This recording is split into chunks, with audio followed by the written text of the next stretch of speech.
क्या ट्रैक पर है ग्रोथ, हमारी खास पेशकश में आपका स्वागत है। तो क्वार्टर 3 के जीडीपी नंबर्स आ गए हैं और क्वार्टर 3 में जीडीपी 6.2% पर निकलकर आई है। अनुमान जरूर 6.3% का था, लेकिन 6.2% पर एक रिलीफ के साथ जीडीपी आई है, जहां पिछले 2 क्वार्टर में हमने देखा कि जीडीपी की रफ्तार काफी पिछड़ी और धीमी थी, जहां से चिंताएं पैदा हो रही थी। तो क्या ये 6.2% क्वार्टर 3 में आपके लिए एक राहत की बात है? क्या यहां से एक बेहतर आर्थिक रफ्तार हमें देखने को मिलेगी? क्या यहां से अर्थव्यवस्था के साथ जो समस्याएं, जो धीमापन है, वो एक हद तक ठीक होता हुआ, बेहतर होता हुआ नजर आएगा? अब आपका टेक, देखिए क्वार्टर 3 में हम देखते हैं कि काफी सारा जो फेस्टिविटी और ये सब होता है वो भी इंक्लूड होता है, तो डेफिनेटली वहां से एक पुश मिलता है। लेकिन उसके बाद क्वार्टर 4 होगा, जहां पर वो सारी चीजें नहीं मौजूद करती। तो कितना हम उत्साहित हों इस नंबर से?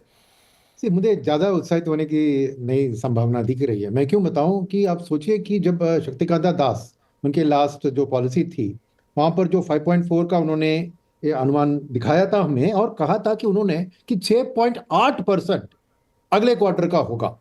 अब उसके बाद कॉर्पोरेट रिजल्ट आए, सीक्वेंशियली अर्निंग्स में ग्रोथ रही, मगर क्योंकि मार्केट उस 6.8 के हिसाब से कॉर्पोरेट अर्निंग्स की कंसेंसस कर रहा था, उससे तो डिसअपॉइंटिंग निकली।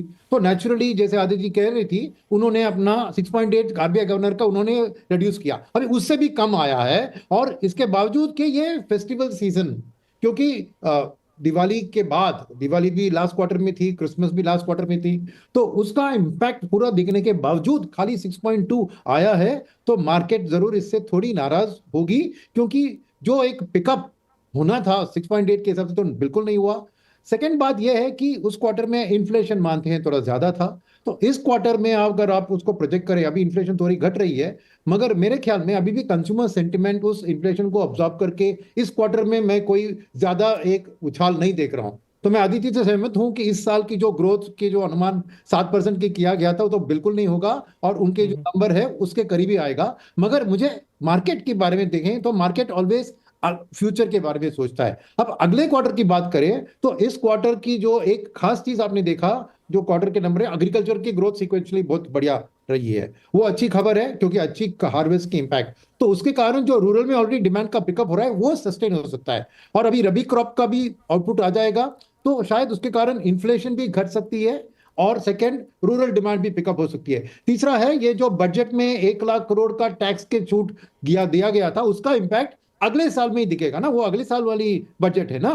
तो नेचुरली वो पैसा हाथ में, लोगों के हाथ में महसूस होगा अप्रैल से। तो मेरे ख्याल में प्रोजेक्टेड जीडीपी ग्रोथ अगले साल का, मेरे ख्याल में आईएमएफ ने 6.5% का किया है, शायद वो हो सकता है। तो ये अच्छी उम्मीद सामने आ रही है, क्योंकि सीक्वेंशियली हम इंप्रूव होते जा रहे हैं, और शायद ये जनवरी फरवरी मार्च में उतना इंप्रूवमेंट ना दिखे, मगर अप्रैल में जून जो अगला क्वार्टर है, उसके लिए जरूर बाजार में उम्मीदें बढ़ती जाएगी, ये सब चीजों के कारण। तो मैं ये एक मिक्स्ड रिजल्ट कहूंगा उसके हिसाब से, कि उम्मीद से कम, मगर फिर भी थोड़ी बहुत जो लाइन, जैसे उन्होंने कहा प्राइवेट कंजम्पशन का ग्रोथ है, एग्रीकल्चर में भी ग्रोथ है, तो उस हिसाब से शायद फ्यूचर के लिए इससे एक अच्छा फाउंडेशन बन रहा है। जिस प्रकार की स्थिति अभी भारतीय बाज़ारों में बनी हुई है, वो स्थिति अभी भी क्लियर नहीं है। भारतीय बाज़ारों के हाल अभी भी बिगड़े हुए हैं। अब ये हालचाल कब जाके सुधरते हैं, वो एक देखने वाली बात है। लेकिन फ़िलहाल भारतीय बाज़ार थोड़ी नेगेटिविटी के साथ ही चलते हुए दिखाई दे रहे हैं। भारतीय बाज़ारों का जो असली मकसद है वो है 21,500 से 21,800 की रेंज में आना। और कल जिस प्रकार से जीडीपी ग्रोथ रेट के आंकड़े आते हुए दिखाई दिए हैं, क्वार्टर 2 में 5.4% था, उससे बढ़कर 6.2% जीडीपी की ग्रोथ रेट अभी दिखने को मिल रही है।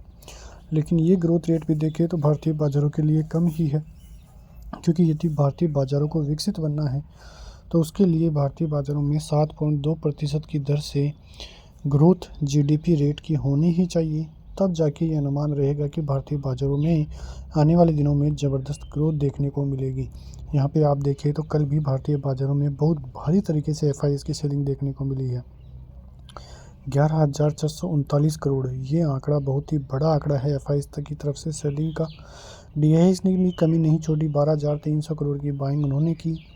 इंडेक्स फ्यूचर में 2473 करोड़ की सेलिंग, इंडेक्स ऑप्शन में 3188 करोड़ की सेलिंग, स्टॉक फ्यूचर्स में 3392 करोड़ की बाइंग देखने को मिली। वहीं स्टॉक ऑप्शन में 2807 करोड़ की सेलिंग देखने को मिली।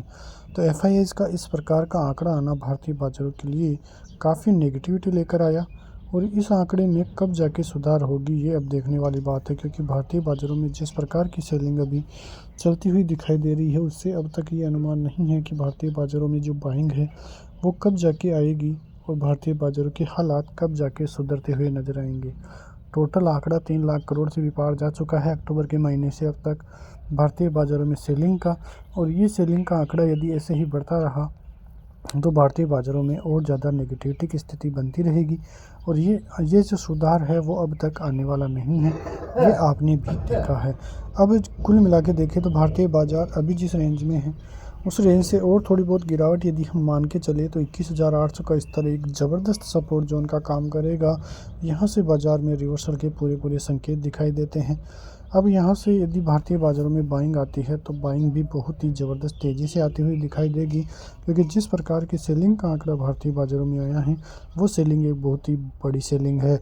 अब देखना यह है कि कब जाके भारतीय बाज़ारों में रिवर्सल के संकेत मिलते हैं, क्योंकि जिस प्रकार से भारतीय बाज़ार अभी चल रहे हैं, बैंक निफ्टी यदि 48,000 का स्तर तोड़ता है तो और ज़्यादा दिक्कतें बैंक निफ्टी के लिए बनती हुई दिखाई देगी। तो ऐसी खबरों के साथ बने रहिए हमारे साथ, तब तक के लिए नमस्कार।